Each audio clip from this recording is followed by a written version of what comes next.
Hello my fellow design lovers and welcome back to my channel. My name is Jenna Morrow. I'm an interior designer and content creator in Washington, D.C. And on this YouTube channel, I share ways that you can become designers of your own homes, from tips, advice, and everything in between.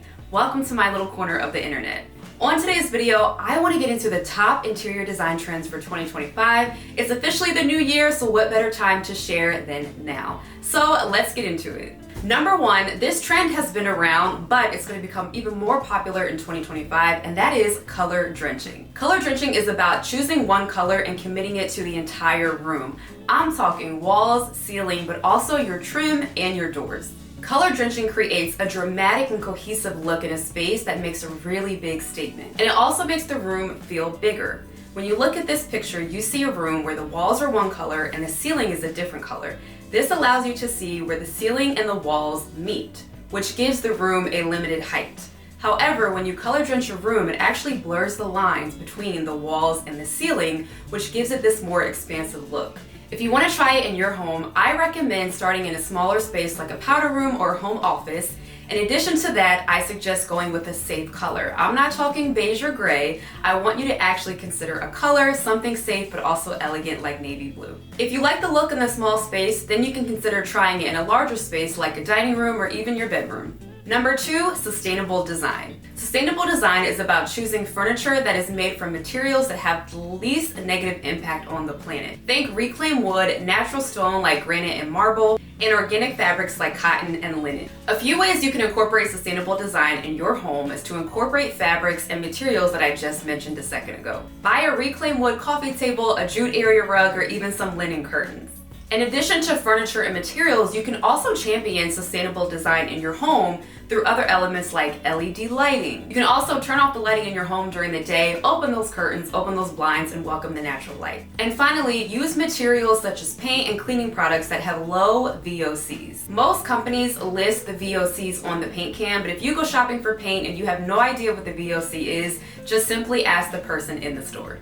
Number three is pattern mixing. This one is very daring, so I recommend easing into this one or even calling help from a professional like an interior designer. It requires stepping outside of your comfort zone to pair different textures and prints to create a dynamic space. It requires being playful but also intentional, because if it's not done correctly, it can actually overwhelm the space. If you want to try it out, I recommend starting by sticking to one color palette. This keeps things looking intentional rather than a little chaotic. Then you want to mix the scales. And when I say scale, I'm referring to the size and proportions of the objects. In this case, the patterns. If you want to try some pattern mixing, a very simple way to do it is to use a geometric rug, then add something like striped curtains, and toss in a floral throw pillow. And again, because everything will be of the same color palette, it will not overwhelm the space. Number four, one of my favorites, vintage finds. Vintage pieces are making a huge comeback, not only for their charm, but also for the simple fact that they are made from authentic materials. The other thing I love about vintage pieces is that when you incorporate them, they add some uniqueness to your space, because most of the time,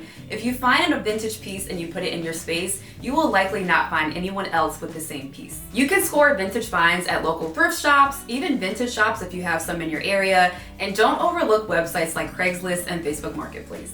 If you want to try it, start with small items. I'm thinking like a vintage mirror. You can hang it in your bedroom. You can also use it as the vanity mirror in a powder room, or go even smaller by adding a vase. These small pieces, while they do make a statement, they make it a lot easier to mix vintage with modern pieces or any other aesthetic that you're going for in your home. And the last one, which I'm excited to see more because wellness means so much to me since I do have multiple sclerosis, this one is dedicated wellness spaces. Multifunctional spaces have been a trend for the last few years, but dedicated wellness spaces will be shaking things up in 2025. They will promote physical and mental well-being while also reducing your stress. And they'll vary in size. They can be as big as a full-out home gym or as small as a meditation corner in your living room. If you want to create a wellness space in your home, there are a few ways you can do it. If you don't have a lot of room, you can simply designate one chair in your living room or even your bedroom and let that be something that's for your journaling. You can also call it your coffee nook, your meditation nook.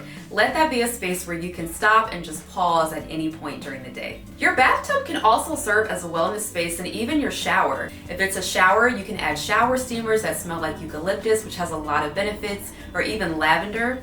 And if it's your bathtub, simply add candles that do have hints of eucalyptus or lavender or sage, those relaxing scents. And finally, if you have more space at home, like a room that you can dedicate to a particular function, such as yoga or a gym, do that. Create that home gym. Regardless of the route you take, I also want to encourage you to incorporate things that will assist with your overall senses and activating them for the sake of your mental health. For colors, something like a sage green is going to be so relaxing to you while you're in that space, such as a meditation room or even the area where you want your reading nook to be. Add a sage green accent chair to that little corner. Consider lighting a candle or having a diffuser that releases those scents like a lavender or a eucalyptus, and you have your dedicated wellness space.